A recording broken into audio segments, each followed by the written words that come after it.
So to explain a little bit about what I'm doing, it's not important for the handles to have a mirror finish. What I'm doing is I'm removing the rust and any of the carbonation that is laying on top of the steel in preparation to put a new coat of Japanning on top of it. That's what the main focus is for that portion.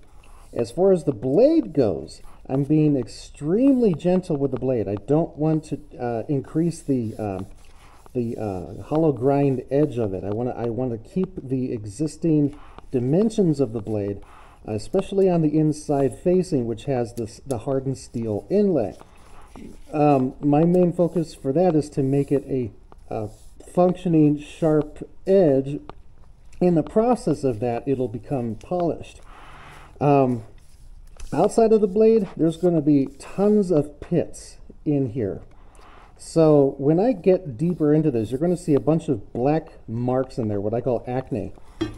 I was intending originally to keep this existing patina the way it is and just make them functioning, because I just like the way they looked that way. Unfortunately, there's just too much rust on here, and I don't trust rust being on the blade for any longer than it already has, because it could further eat into the blade, and I don't want to do that. So that's what's happening here. Right now I'm concentrating on the handles, just taking all the concentration of rust and everything. I'm going to keep the pits on there. The pits are actually kind of a good thing because it allows something for the patina, for the Japanning to stick onto. I'm trying my best not to change the dimensions of the original forge. In other words, I'm not cutting deep into the steel. I'm just trying to lightly go over all of the surface rust that has collected on this piece.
Interesting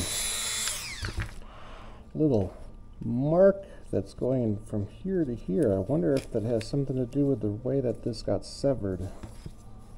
Interesting.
If I didn't know any better, I'd say someone already attempted to mend this in the past.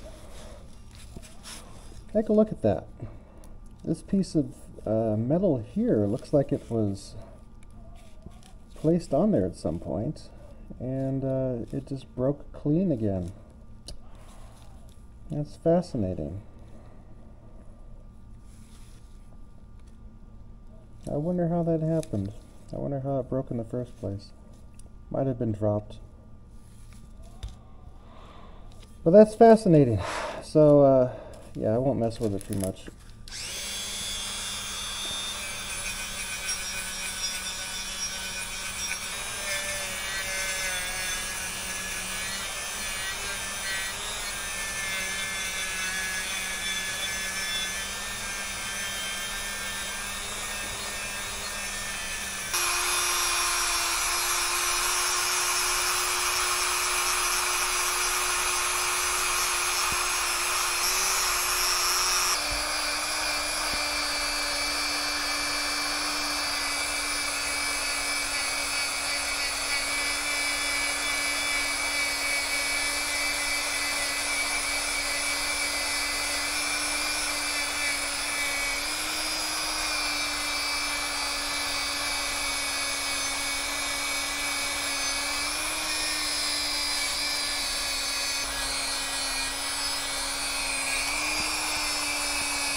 So at this point, now we have to decide which way we want to take this. Do I want to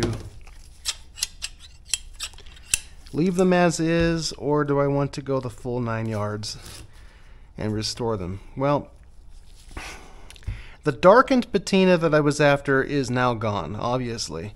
So I'm more inclined to just go ahead and do a full restore like I'm doing the other ones. Why not? This one's going to be a lot more tough. I've never dealt with something this pitted yet. The two areas that I'm definitely going to have to do some nice cleanup work are going to be this angled bevel here on each of the blades. Obviously I'm going to polish that up. These are actually the easy part. And then do Japanning. And then since I'm doing that, I might as well see about fixing this handle, which it looks like at some point in the past someone did attempt to weld it together. That's obvious based off of what I'm looking at here. It looks like there's a piece of filler material in here that's holding this together, or at least it was at one point. But then the material twisted again, and So yeah, that's going to be interesting. Don't want to, I'm going to have to bend this back in place. I'm going to need some help with this, I'm sure. It's not going to be something I do here at home. It could be, I don't know. I'm going to get some more advice on this from someone that is way more experienced in this than me. So we're going to have to hold off on that sharpening video that I was intending on making, because it looks like I'm going to have a lot more work to do before I get to that point. But these are going to be nice by the time they're done. Just more work than I had anticipated.